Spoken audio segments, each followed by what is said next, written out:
Mesdames, Mesdemoiselles et Messieurs, fidèles auditrices et auditeurs, bonjour et bienvenue dans votre émission SLAP, Salon littéraire africain de Paris, votre revue littéraire panafricaine. Je suis Guillaume Adouvi, fondateur des éditions Ibidoun, maison d'édition de livres orientée vers l'Afrique et ses diasporas, mais également vers toutes les communautés afrodescendantes de l'Amérique, des Antilles et des Caraïbes.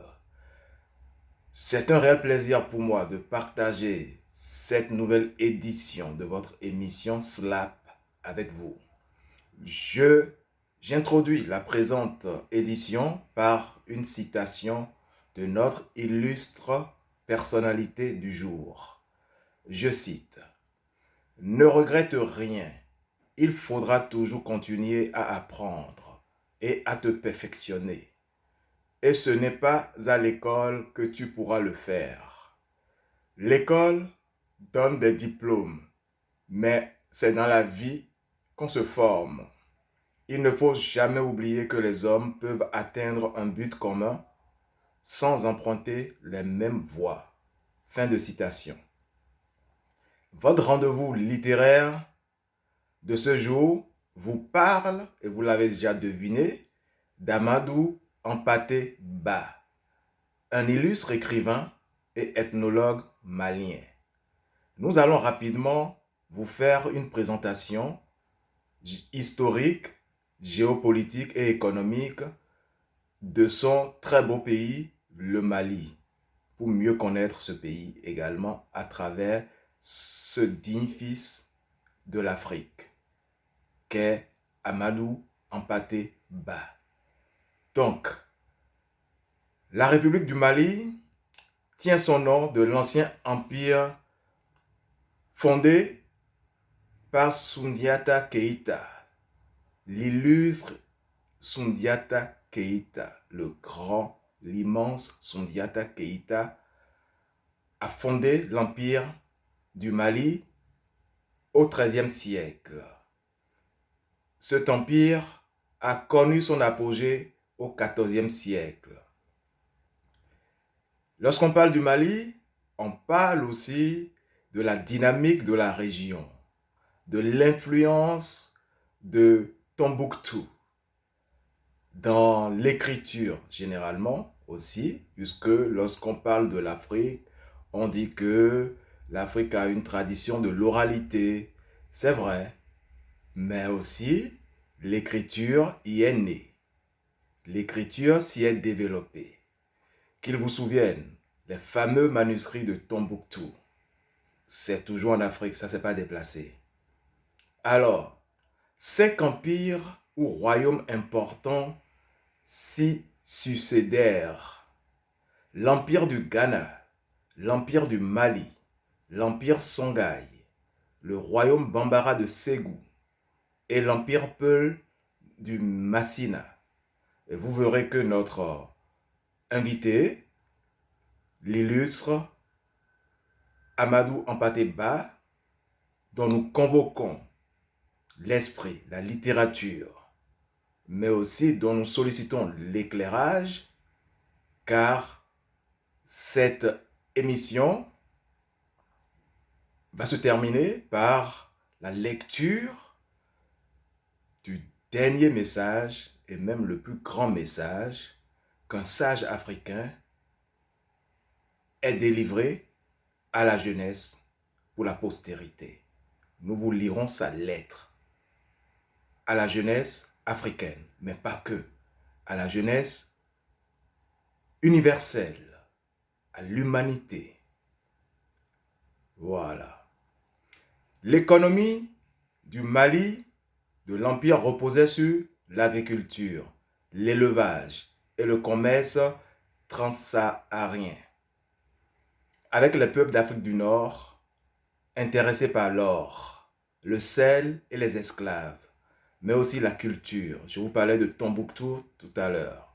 Oui, c'était le centre névralgique de la culture africaine, orientale, proche orientale. Donc, revenons à l'histoire. Avec la conquête par la France à partir du début des années 1880, le Mali devint une colonie française le 27 août 1892 sous le nom de Soudan français. Ce nom sera repris dans un décret du 18 août 1890 qui avait également donné ce nom à la région du haut fleuve de la colonie du Sénégal. En 1959, les deux colonies françaises du Soudan français et du Sénégal fondent la Fédération du Mali, qui obtient son indépendance le 20 juin 1960. La fédération éclate 2 mois plus tard, avec le départ des Sénégalais le 20 août 1960. Le 22 septembre 1960, les Soudanais, conduits par le célèbre Modibo Keïta, proclament à leur tour leur indépendance en dehors de la Fédération du Mali, dont ils conservent néanmoins le nom pour leur nouveau pays, République du Mali. Le Mali est un pays de grands hommes. Le Mali est un pays, bien sûr, en développement, comme la plupart des pays de l'Afrique subsaharienne. Le Mali a, avec 65% de son territoire, est considéré, c'est une immense région désertique ou semi-désertique, à 65% de son territoire. L'activité économique est surtout limitée autour de la région fluviale, irriguée par le fleuve Niger. Toutefois, environ 10% de la population malienne est nomade et environ 80% de celle-ci travaille dans l'agriculture ou la pêche. L'exportation constitue une très importante manne de revenus donc pour le pays. Le Mali dépend parfois, comme la plupart de ses homologues africains, de l'aide étrangère, de la coopération en fait, on va dire ça comme ça. Et souffre aussi, est vulnérable par rapport au phénomène de fluctuation des prix mondiaux, généralement du coton. Mais attention, le Mali n'a pas une monoculture de rente. Il y a le coton, il y a aussi l'agriculture, dans divers produits, les produits vivriers, mais aussi le Mali produit de l'or et exporte de l'or, qui est d'ailleurs, avec le coton, ses principales ressources. Le sous-sol du Mali est donc reconnu par tous pour sa richesse en pierres précieuses et en différents fossiles. Des entreprises multinationales ont développé des opérations de prospection de l'or au Mali, abondamment d'ailleurs, entre 1996 et 1998, avec la découverte de nouveaux gisements, en tout cas l'accroissement de la production aurifère au Mali. Le Mali est le 3e producteur d'or derrière l'Afrique du Sud et le Ghana. Maintenant que nous avons fait connaissance avec le pays, un peu son histoire, nous allons revenir à notre illustre personnalité du jour, Amadou Hampâté Bâ. Amadou Hampâté Bâ est un grand intellectuel malien, très digne fils de l'Afrique, mais aussi a été formé, a été pris sous ses ailes par un autre encore plus grand, un géant spirituel, qui était Tierno Boka. Son maître d'école mais pas que, son père spirituel. Nous allons également nous souvenir de la mémoire de ce saint homme qui était Tierno Boka, à qui Amadou Hampâté Bâ a consacré une œuvre, sinon toute sa vie. Il a continué à célébrer ce maître. Une magnifique histoire d'amour entre ces deux êtres, liés spirituellement et intellectuellement. Je vous cite un passage de la présentation du livre dédié, consacré à Tierno Boka par Amadou Hampâté Bâ. Au début du XXe siècle, au cœur de l'Afrique, au Mali, la lumière de Dieu a brillé sur un homme, Tierno Bokar, que l'on appelait le sage de Bandiagara. Cheikh de la confrérie soufie Tijaniya, il fut une pure et haute figure non seulement de l'islam en Afrique noire, mais de la spiritualité universelle. Fin de citation. Maintenant, nous nous sommes souvenus aussi du cheikh Tierno Boka, avec une citation, on va dire un questionnement à l'être, à l'individu, à l'humain de sa part, que je vais vous citer. Je cite, « Ton devoir est de chercher quelle est ton existence réelle. Qui es-tu? D'où viens-tu? Pourquoi as-tu été créé? En quoi consiste ton bonheur? En quoi consiste ton malheur? » Cette citation, bien sûr, comme je vous disais, est de Cheikh Tierno Boka, également appelé le sage de Bandiagara.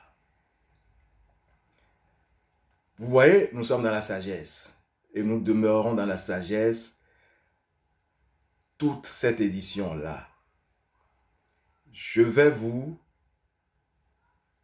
rappeler quelques conseils très précieux de la mère de Amadou Hampâté Bâ à son fils. Je cite, « Rends le plus de services que tu pourras et demande-en le moins possible. Fais-le sans orgueil et ne sois jamais ingrat ni envers Dieu, ni envers les hommes.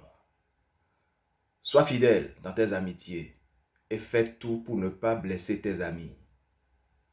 Ne te bats jamais avec un homme plus jeune ou plus faible que toi. » Quelle sagesse! Amadou Hampâté Bâ,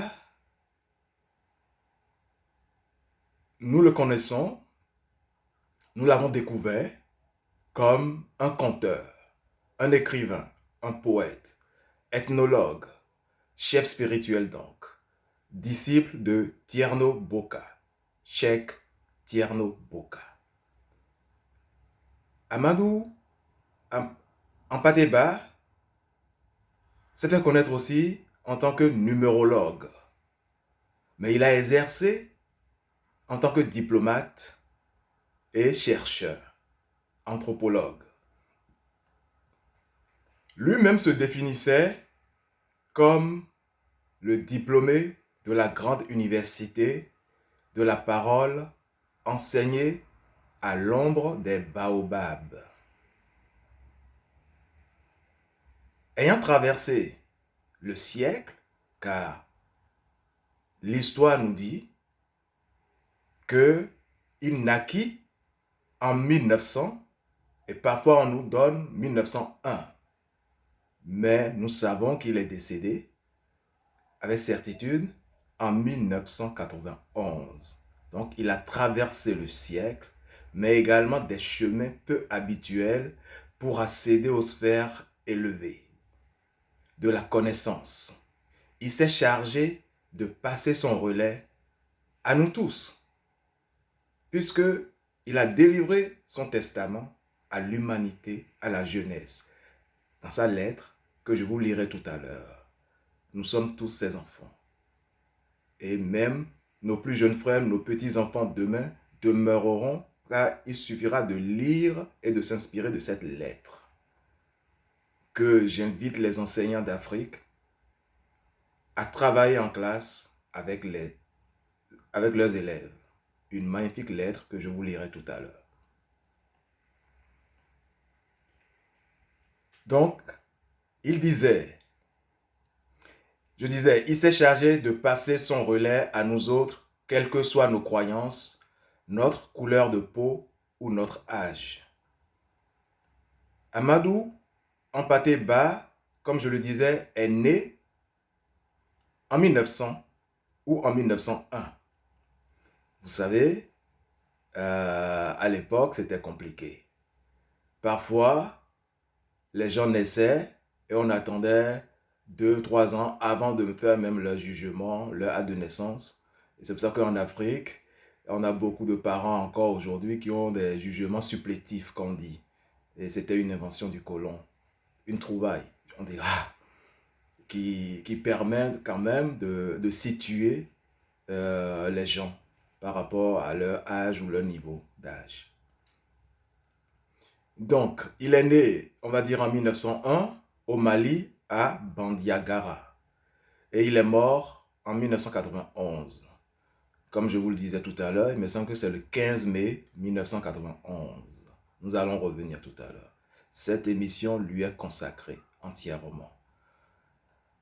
Enfant de Hampâté Bâ et de Kadija Paté Poulo Diallo, il est descendant d'une famille Peul noble. Après la mort de son père, Amadou Hampâté Bâ l'enfant sera adopté par le second époux de sa mère, Tidjani Amadou Ali Thiam, de l'ethnie Toucouleur. Il fréquente d'abord l'école coranique de Tierno Boka, avant d'être réquisitionné d'office pour l'école française à Bandiagara, puis à Djenné. Mais en 1915, l'adolescent Amadou Hampâté Bâ se sauvera de l'école pour aller rejoindre sa mère à Kati, où il préférera reprendre ses études à Kati. Donc, un grand besoin de rester avec sa maman. Normal. En 1921, il refuse d'entrer à l'école normale de Gorée. William Ponty. À titre de punition, le gouverneur l'affecte à Ouagadougou en qualité d'écrivain temporaire à titre exceptionnellement ou essentiellement précaire et révocable. De 1922 à 1932, il occupa plusieurs postes dans l'administration coloniale en Haute-Volta, notamment l'actuel Burkina Faso, puis jusqu'en 1942 à Bamako dans son pays. En 1933, il obtint un congé de 6 mois qu'il passera auprès de Tierno Boka, son maître spirituel. Je vous disais que c'est une histoire d'amour paternel, filial entre ces deux êtres. Très sage. En 1942, Amadou Hampâté Bâ fut affecté à l'Institut d'Afrique noire, l'IFAN, de Dakar au Sénégal, grâce à la bienveillance de son directeur de l'époque, un certain Théodore Monod, le célèbre professeur, ethnologue, anthropologue, tous les logs, il était immense, Théodore Monod. Il y effectue à l'IFAN des enquêtes ethnologiques et recueille les traditions orales. En 1960, à l'indépendance du Mali, Amadou Hampâté Bâ fonde l'Institut des sciences humaines à Bamako et représente son pays à la conférence générale de l'UNESCO. En 1962, il est élu membre du conseil exécutif de l'UNESCO. En 1966, il participa à l'élaboration d'un système unifié pour la transcription des langues africaines et en 1970, prit fin son mandat à l'UNESCO. Il se consacra à d'autres préoccupations. Amadou Hampâté Bâ, à qui on attribue la phrase désormais très célèbre que tout le monde connaît. Je cite, « En Afrique, quand un vieillard meurt, c'est une bibliothèque qui brûle. » Fin de citation. En réalité, il n'avait pas dit ça comme ça. En réalité, il avait dit ceci, que je vous cite, pour restituer dans le contexte historique également. Je cite, « Je considère la mort de chacun de ces traditionalistes comme l'incendie d'un fonds culturel non exploité. » Fin de citation. C'était le 1er décembre 1960. Amadou Hampâté Bâ était le représentant de son pays, le Mali, à la conférence générale de l'UNESCO. Et c'est à cette occasion qu'il prononça son discours avec cette phrase que je viens de vous restituer dans son contexte historique et dans sa véracité. Amadou Hampâté Bâ a adressé à la jeunesse mondiale, comme je vous le disais tantôt, une lettre que je vais vous lire tout de suite.